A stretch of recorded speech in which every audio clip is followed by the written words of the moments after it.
Russian Z-blogger Maxim Kalashnikov unexpectedly admitted that Russian troops' attempt to capture Pokrovsk resulted in colossal losses, comparable to the bloody battle for Bakhmut. His statement effectively refutes Vladimir Putin's recent public assertion that the Ukrainian city was encircled. What's so difficult about the situation for us? The fact is that we haven't yet closed the encirclement of Pokrovsk geographically, and so we're forced to push it out, meaning urban warfare. And the losses there are very high. For us, they're comparable to Bakhmut, the battle for Bakhmut. Remember Yevgeny Prigozhin, when he was alive, cited this figure: 20,000 dead Wagner troops alone, and probably no less among defense ministry units. I'd like to remind you that the Wehrmacht, when it took Poland in September 1939, suffered just over 20,000 casualties. That's just Bakhmut, Kalashnikov declared. The information that is being disseminated shows that the Russian army is in a tragic situation around Pokrovsk. The soldiers complain that they are surrounded and have suffered thousands of losses. For this reason, there is serious anger against the generals who are leading the battle. This is also evident among the Z-patriots. Since the generals have not yet fully captured Pokrovsk, they are also the target of serious criticism in Russian society.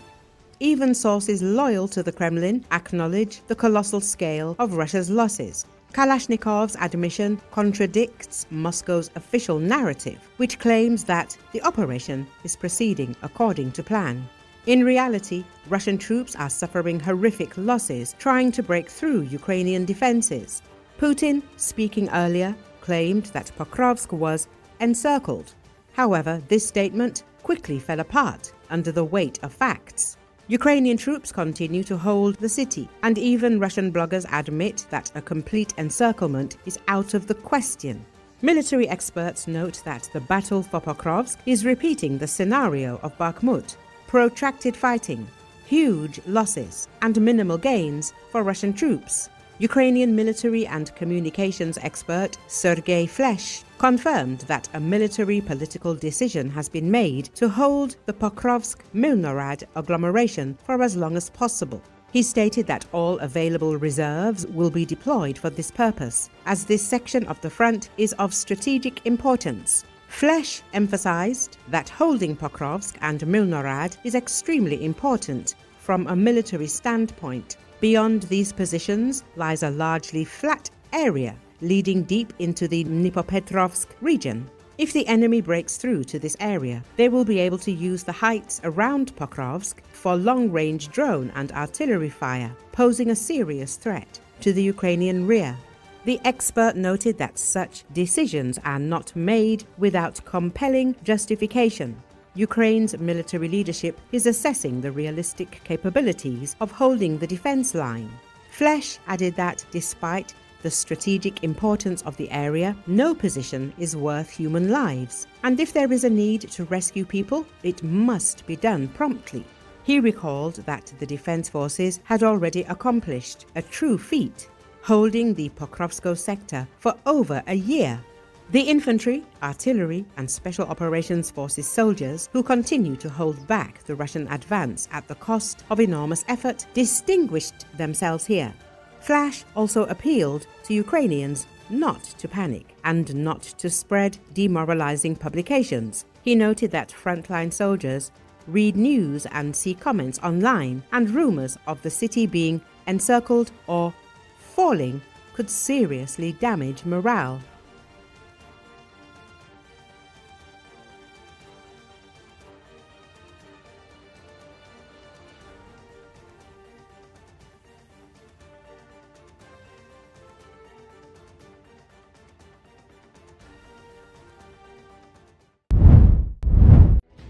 According to media reports, the Russians were kidnapped for extortion, but the criminals did not receive the money and killed the victims.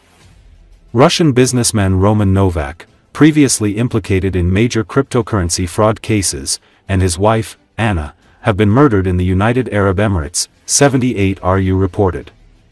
According to preliminary reports, the couple was kidnapped for extortion, but the perpetrators failed to achieve their goal and killed the hostages. Law enforcement agencies participated in the investigation, and the suspects, both Russian citizens, have already been detained. Roman and Anna Novak lost contact with their relatives about a month ago. Their phones were last detected on October 4 in the Hata and Oman areas, and then in Cape Town, after which the devices stopped transmitting data. Later, the deceased woman's father and his wife flew to Dubai, where they picked up their minor grandchildren.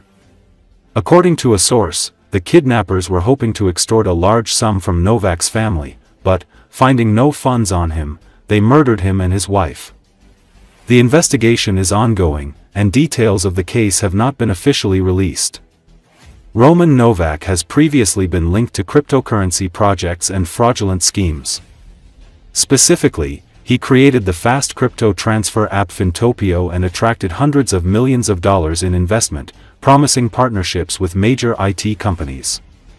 After receiving the funds, the businessmen disappeared, leaving employees without salaries and investors without their investments. Among the victims were entrepreneurs from China, the Middle East, and other countries. Relatives of the victims are refraining from public comment due to the ongoing investigation.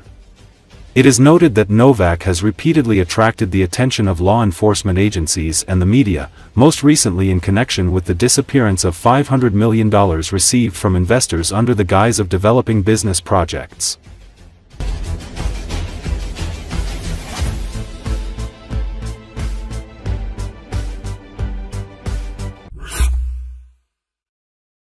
Israeli jets struck several towns in southern Lebanon on Thursday after ordering residents to leave, marking an escalation in their near-daily strikes on the country.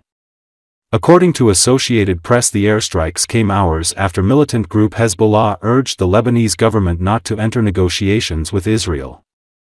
Israeli Arabic spokesperson Avichai Adri told residents in Taiba near the border, Tir Deba, located just east of the coastal city of Tyre, and Ida al-Jabal, in southern Lebanon, to flee 500 meters away from residential buildings they are targeting. It later issued more warnings for the towns of Zadar al-Sharqiya, where an explosion was seen after a strike as night fell, and Kfar Daunan. The Israeli military said it targeted military infrastructure for Hezbollah in those areas.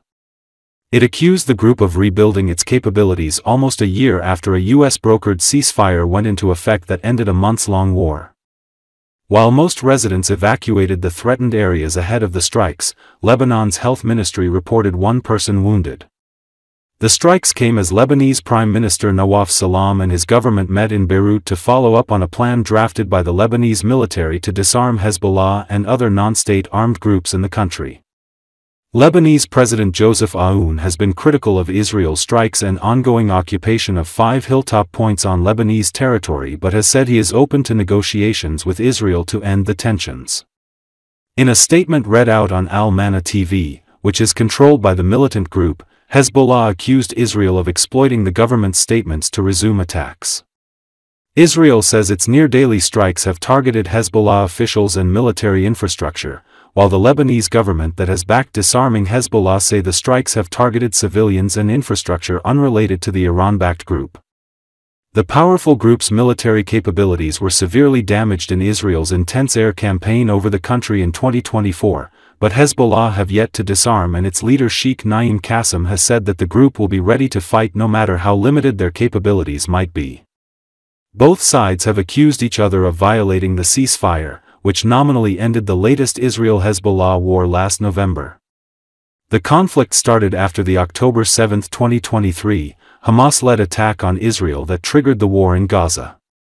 Hezbollah began firing rockets into northern Israel in support of Hamas and the Palestinians, prompting Israeli airstrikes and artillery shelling in return. The low-level exchanges escalated into full-scale war in September 2024. Lebanon's health ministry has reported more than 270 people killed and around 850 wounded by Israeli military actions since the ceasefire took effect. As of October 9, the UN Human Rights Office had verified that 107 of those killed were civilians or non-combatants, said spokesperson Thamin al-Khitan. No Israelis have been killed by fire from Lebanon since the ceasefire. Hezbollah has claimed one attack since the agreement took effect.